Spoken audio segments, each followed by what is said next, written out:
In the dead of the night, precisely at 2 o'clock, Virat mustered the courage to confront the inky expanse of the Kishnoi River.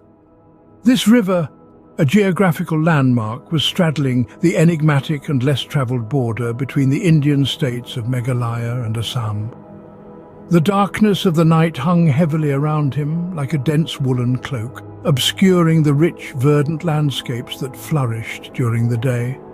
The only sound that punctuated the otherwise deadly silence was his soft, rhythmic breathing and the occasional rustle of nocturnal creatures lurking in the dense undergrowth nearby.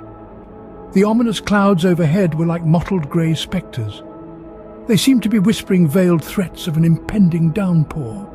These menacing whispers created an eerie symphony with the rhythmic lapping of the water against the riverbanks and the soft rustling of leaves in the wind. Gust of wind carried with it a foreboding chill, making the hairs on Virat's exposed arms stand on end. The Kishnoi River under the moonless night was a black mirror reflecting the profound void above. It was almost as if the river was a tangible manifestation of the infinite cosmos, filled with unanswered mysteries and undiscovered stories. Despite its intimidating appearance, the river flowed gently, lapping at his legs with a kind of icy indifference. Its waters, a dark liquid velvet, barely reached his knees. The smell of wet earth, the croaking of distant frogs and the ticking of nocturnal insects added a sense of realism to the otherwise surreal experience. Despite overwhelming sense of dread that the darkness imposed, Virat found himself entranced by the raw, unhindered beauty of nature. This daunting journey he undertook was not just a physical one, but also an exploration of his inner fears and strengths. He was alone, yet he was accompanied by the nocturnal symphony of nature. His heart pounded in his chest, each beat a reminder of the challenge he had undertaken, the danger he was facing. Despite the obstacles, he continued, his determination unwavering. The river, a black mirror under the moonless night, flowed gently, its waters barely reaching his knees. As Virat waded deeper into the river, a sudden chill ran down his spine. The previously serene scene now felt charged with an eerie energy. The nocturnal symphony around him seemed to grow softer, as though the creatures of the night were holding their breath, waiting for something. The river, once a mirror reflecting the void above, now seemed like a dark abyss, holding secrets in its depths. The rustling leaves, the distant croaking of frogs, the ticking of nocturnal insects, all seemed to fade into a whisper. His heartbeat grew louder in his ears, each thump echoing through the silence like a drum. A shiver ran through him, his skin prickling in response to the unseen presence around him. The calm river suddenly seemed more menacing. Its gentle lapping against his legs now felt like icy fingers trying to grip him. The inky black water mirrored his fear, rippling with his shuddering breaths. The air grew colder, the chill seeping into his bones, making him shudder. Yet Virat shrugged off the feeling, attributing it to the spooky tale of the Yakshini that Vandana had told him. He chuckled softly, shaking his head at his own foolishness. It was just a story after all, a mere folklore meant to frighten children and gullible adults. Ignoring the ominous feeling, he continued his journey, his determination unwavering. He was there to confront his fears and not to be swayed by old wives' tales. Yet as he moved further into the river, he couldn't shake off the feeling of being watched, of being followed. Unaware of the impending danger, he pedaled on into the heart of the mysterious crossing. A solitary mobile torch served as his beacon, cutting through the inky black abyss, pushing back the veil of night as he pedaled forward. His bicycle, the loyal companion, was his steed, its tires humming against the rough, untravelled crossing. The air was restless, carrying the melancholy whispers of the wild, the hushed secrets of the night. Just then, the tinny ring of his phone punctuated the silence. A welcome distraction from the solitude, a call from Vandana reached him. Her name illuminated the screen, a beacon of familiarity in this unfamiliar traverse.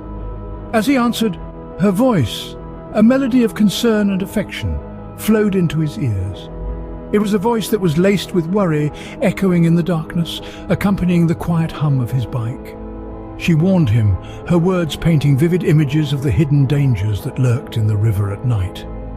Tales of an enigmatic figure weaved into the fabric of the village lore. A phantom, a spirit, a chilling remnant of a forgotten past that was known to haunt the nocturnal landscape. Her stories were carefully sewn with the threads of caution and fear, a vivid tapestry of local folklore. And as he listened, his heart fluttered, a subtle dance between curiosity and apprehension. Her tales stirred the air around him. The night now seemed filled with shadowy secrets. He could almost see the phantom she spoke of, lurking in the darkness, its form as elusive as the wind.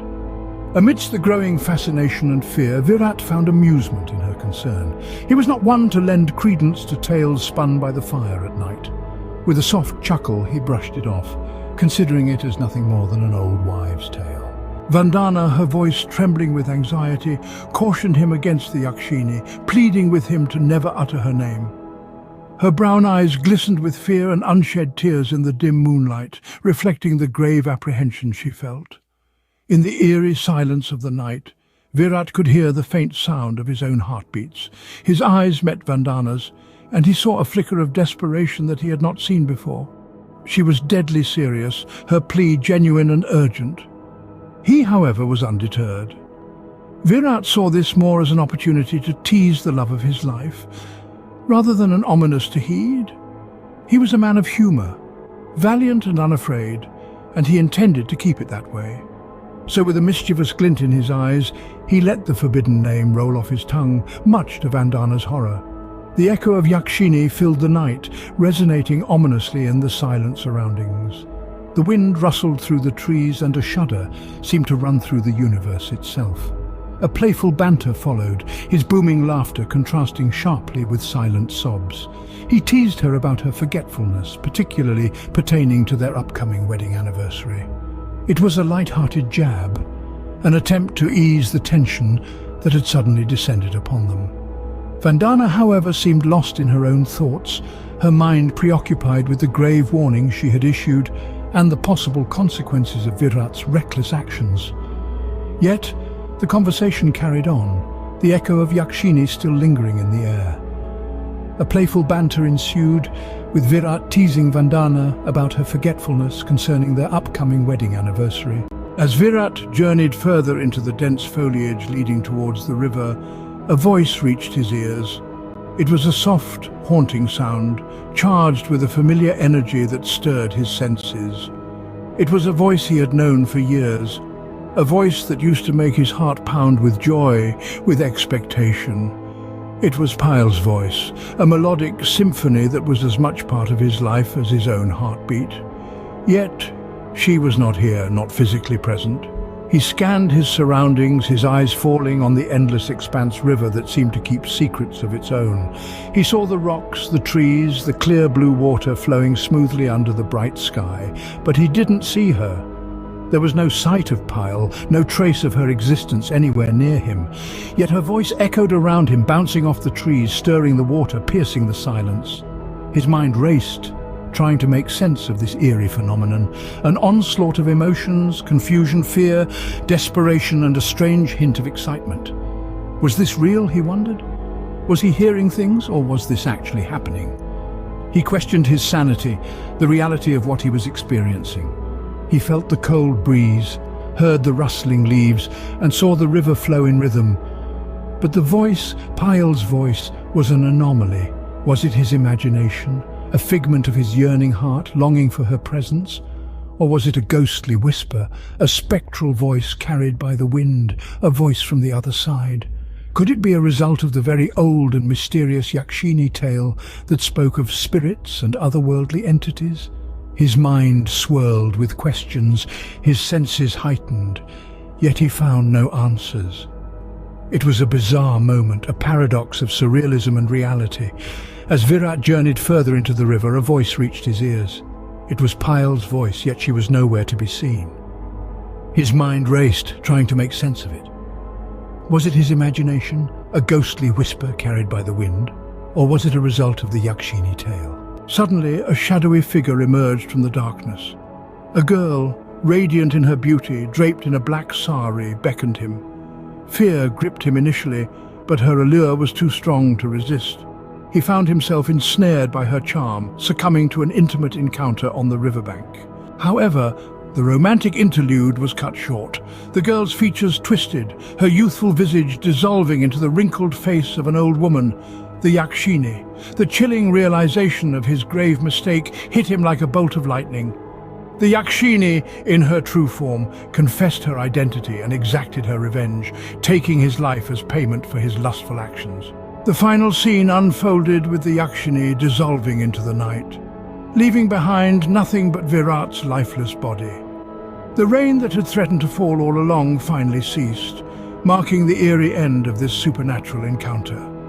A chilling reminder of the dangers that lurk in the shadows, of the fatal consequences of dismissing folklore, and the tragic end of a man who dared to challenge the supernatural.